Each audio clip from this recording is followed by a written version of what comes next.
Dear Papa Dudut, tawagin niyo na lamang po ako sa pangalang Mia, 18 years old.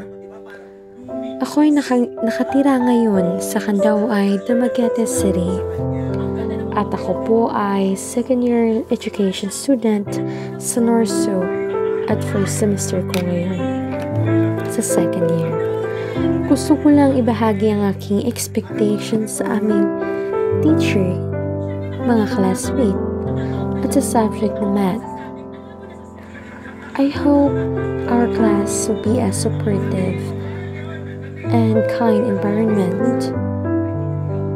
At sana lahat ng classmate ko ay tulungan ng isa't isa na matuto. At gusto kong matutunan. At para kay Sir Melancho, sana ay i-share niya ang kanyang knowledge sa amin in accessible way. And sana ay maging approachable for question and help para sa amin. Yun lang po at maraming salamat sa pakikinig sa aking expectation.